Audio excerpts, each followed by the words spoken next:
Hello there, how you doing yet again? Right, I'm going to reminisce about 1974.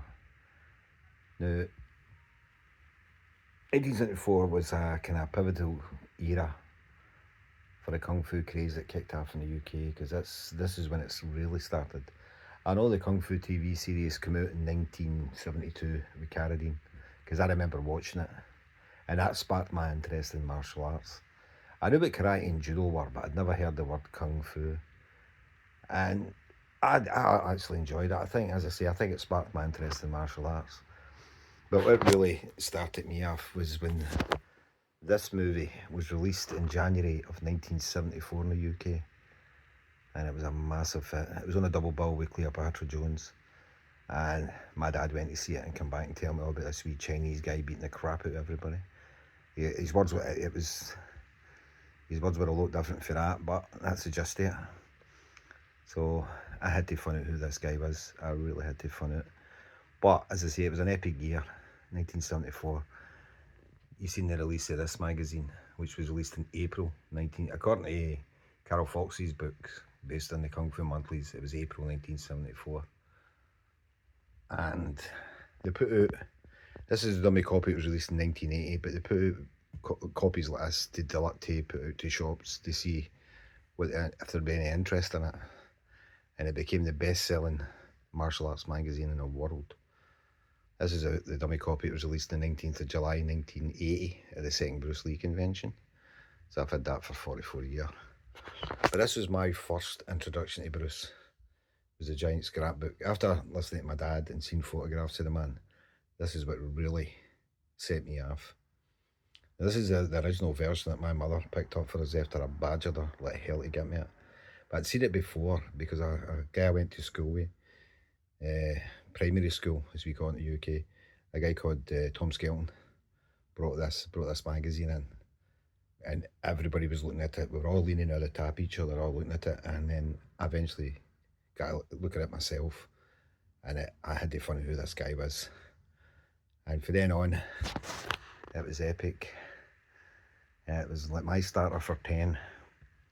But as I say, 1974 was a great year, and especially if you're my age, for being a Bruce Lee fan and still being a Bruce Lee fan to this day, is absolutely spot on. As I say, you get the classic Kung Fu Monthly.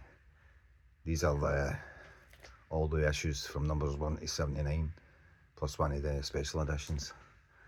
That's a magazine that was released in 74 and all, Kung Fu. Every Bruce Lee fan in the UK had that one. Absolutely epic. It even dominated the charts. You had Kung Fu Fighting by Carol Douglas. This is a Japanese version of it. And it's a very cool song. I liked it. But it also went out, we're on to television, comedy programmes. We're doing like Bruce Lee specials. You had Steptone's Son, the Seven Stepperai it was called. It was based on Seven Samurai. Old Albert, the old guy in the TV series, went to see Enter the Dragon. Then he was out talking about it and stuff like that. Then went back, he started getting harassed by a moneylender called, what was his name?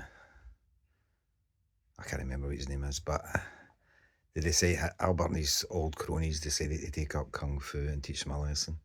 And you get a wee great fight at the end of it, and the end titles is Enter the Dragon. The big poster for Enter the Dragon. Brilliant. The Goodies also done an episode called Eki Thump, which they said it was a Yorkshire martial arts. I don't know if that was 74 or 75, but I remember watching that, and they used Enter the Dragon and Big Boss posters on it as well, and changed them to that kind of Eki Thump. I say it was a Yorkshire martial art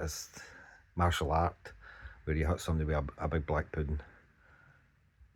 Cracking, man. And World of Sport done something in 1975 when they put on a clip for Way the Dragon and a segment they called Sport in the Cinema. So there you go, I remember all that. And there was a few other things coming nationwide.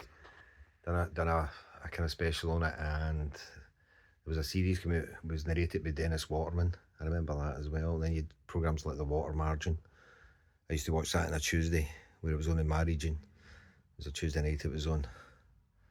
I loved the music, loved the hang with. The guy that was the main lead in it always reminded me of Bruce for some reason. Very, very cool. So I say 1974's got a lot to answer for. The Kung Fu craze hit the UK and everybody was a Bruce Lee or Kung Fu daft.